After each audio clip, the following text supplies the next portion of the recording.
Yo, what's cracking everyone? Ericship 111 here. So, Forza Motorsport's Update 6 has been revealed. The update itself goes live for all players to download this week, and I'm sure for those who still keep up to date with this game, will know that for Update 6, the big tease was that Turn 10 would be revamping the entire car progression system, which, let's be honest, shouldn't have been changed from previous motorsport titles, and would now bring a lot more freedom to how players could upgrade and customize their cars.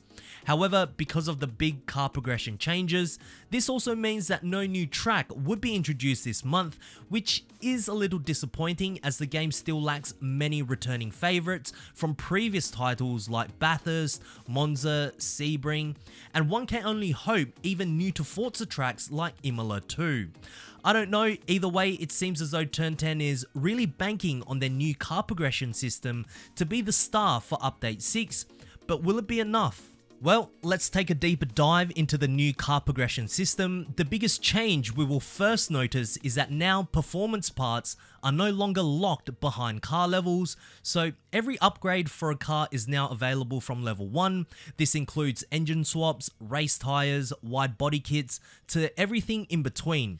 Basically reverting back to how every Forza Motorsport title has worked in the past, but where things are a little bit different is that car upgrades are still using the same currency of car points.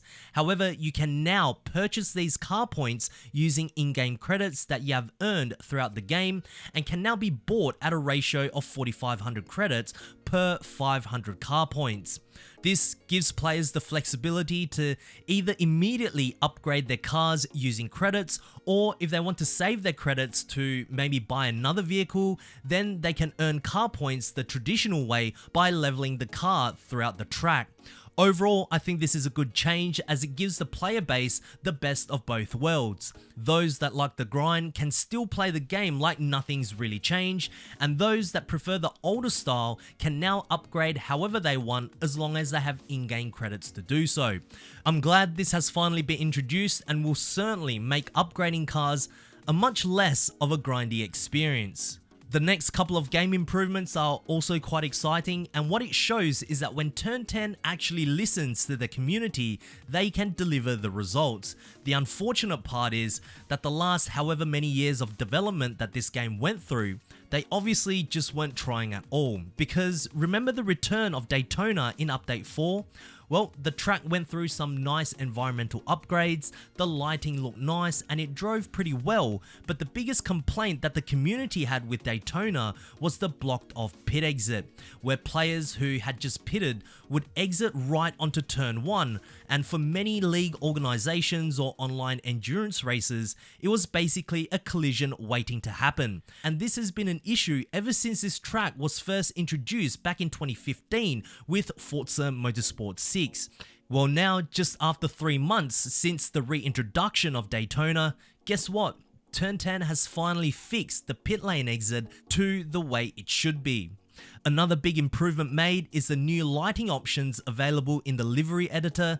You can now choose from 5 different lights from default to ambient, open sky, sunset, and interior. A good start, and I hope a similar option for this can be made available for the main home screen as well, as currently it does look pretty bland. On top of that, other quality of life changes have also been fixed, but according to Turn 10, they have also improved drivatar AI behaviors at the beginning of a race to reduce midfield collisions and breakaway drivers at race starts through Turn 1. This is certainly very intriguing as we know how terrible the drivatars currently are. I don't think this is the big overhaul in which the developers were talking about when it comes to the AI changes, but I guess this is a good start, especially for those who don't race in multiplayer at all.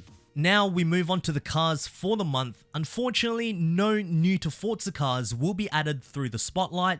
The only new or recycled car that's coming back to the series is the Alfa Romeo 4C, while the 1969 Dodge Charger, the Nissan Skyline R34 GTR, and the Lamborghini Huracan LP610-4 are all existing cars in the game, and the 2 reward cars for completing the live tours aren't really exciting either.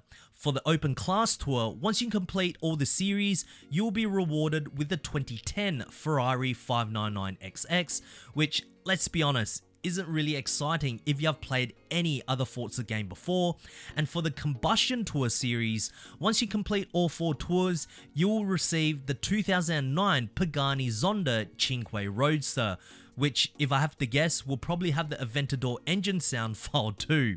I don't know, but overall quite disappointed with the non-DLC cars for this month.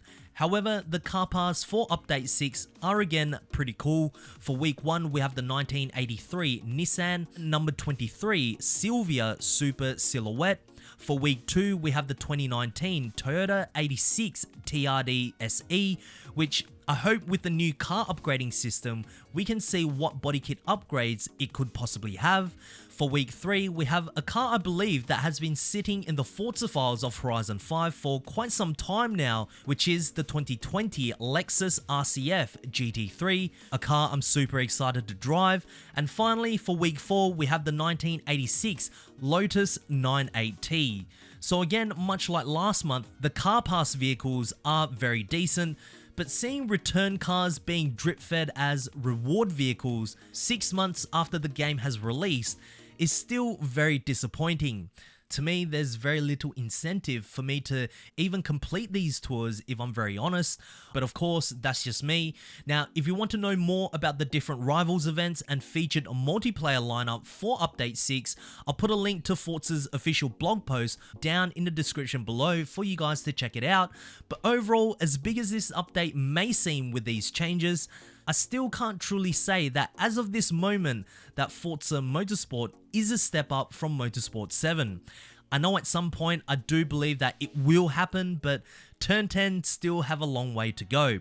However, out of all the updates we've had so far, this has been the update with the most real changes that will actually change the experience of Forza Motorsport. Turn 10 has actually made a pretty decent progress here with things that really needed to be improved, and I hope from here onwards they can continue to make these upgrades, whether they're new or existing features, in each monthly update that gets introduced. But anyways, what do you guys think about Update 6? Is it good? Is it bad? Share us your thoughts down in the comment section below, as I do read all of your comments, guys. And what improvements would you like to see next for Update 7? Anyways, if you guys did enjoy today's video or found it helpful, please make sure to smash the thumbs up button, as it really does help me out. And of course, if you guys would like to stay up to date with everything Forza related, be sure to subscribe, and I hope to see you guys in the next video. Peace.